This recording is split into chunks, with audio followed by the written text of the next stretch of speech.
बहुत समय पहले की बात है। एक अकेला हाथी एक अजीब जंगल में बसने आया। यह जंगल उसके लिए नया था और वह दोस्त बनाने के लिए देख रहा था। वह धीरे धीरे पूरा जंगल घूमा। सुबह से शाम हो गया लेकिन उसे कोई नहीं मिला। सोचा कि आगे जाता हूँ, कोई मिल जाएगा, उससे पूछूंगा कि तुम रहने दोगे या नहीं। वह धीरे धीरे पास की नदी तक पहुंच गया और उसे वहां पर एक मेढक दिखाई दिया। तो उसने मेढक से पूछा, अरे मेढक भैया, क्या हमें अपना दोस्त बनाओगे?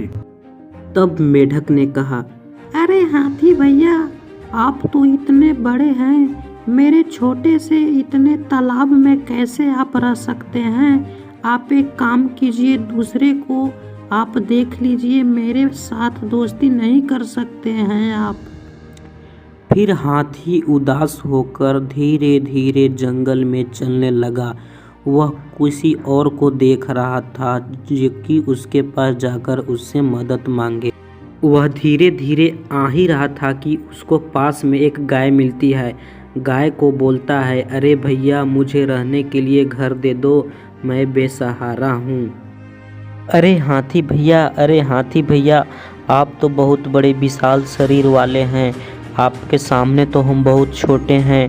हम जाएंगे अपने घर आपको लेके तो मेरे जितने भी छोटे छोटे बच्चे हैं वो बहुत रोने लगेंगे।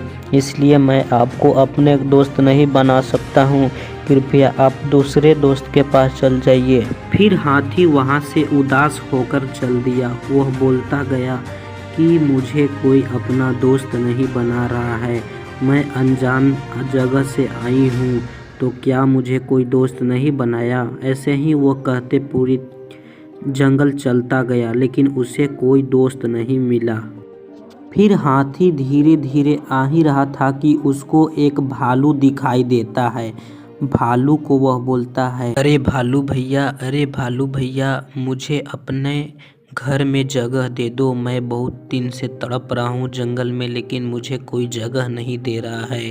कृपया मुझे अपने घर में बैठा दो। फिर भालू बोला, अरे हाथी भैया, अरे हाथी मौसा, मुझे माफ कर देना, मैं आपके लिए घर नहीं दे सकता क्योंकि मेरे पास खुद घर नहीं है। एक बार की बात है, जितने भी जानवर थे शेर को छोड़कर बाकी सभी भाग रहे थे और हिरन भी था, जिसमें भालू भी था और मेढक भी था और बंदर भी थे। वो सभी भाग रहे थे क्योंकि शेर था जो वो शिकार पर निकला हुआ था, जंगल का शेर।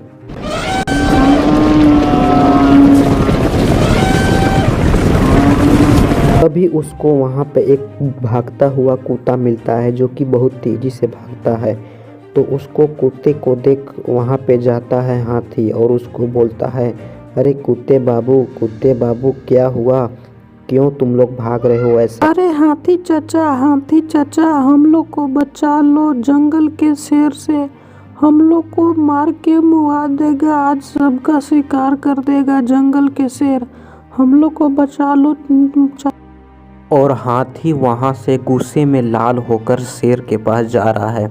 आज तो मैं शेर को मार के मुआ ही दूंगा क्योंकि मेरे जितने भी प्रजाति हैं सबको खा के वो ख़त्म कर देगा। आज मैं शेर को नहीं छोड़ूंगा। ऐसा कहकर शेर के पास हाथी निकल गया। फिर शेर और हाथी में दोनों में लड़ाई होने लगती है, जिसमें हाथी भी दौड़ता है और शेर भी अपना पंजा मारता है। लेकिन हाथी तो बड़ा विशाल शरीर था जिसके कारण हाथी जीत जाता। तो दोस्तों, इस युद्ध में हाथी की विजय होती है और जंगल में जितने भी जानवर थे हाथी को बहुत ही शुक्रिया अदा करते हैं और बोल रहे हैं कि हाथी राजा, आप ही मेरे जंगल के राजा हो। आप नहीं होते तो आज हम लोग को सबको मार के खा जाते। तो बहुत बहुत धन्यवाद हाथी राजा, आप हमारे दोस्त बन जाए। तो दोस्तों, इस कहानी से यह सीख मिलती है कि अपने समय का महत्व ज़रूर दीजिए और छोटा हो या बड़ा सभी को महत्व दीजिए। मिलते हैं, धन्यवाद। आपको स्टोरी कैसा लगा हो, स्टोरी अच्छा लगा हो तो हमारे वीडियो को लाइक कीजिए और चैनल को सब्सक्राइब कीजिए।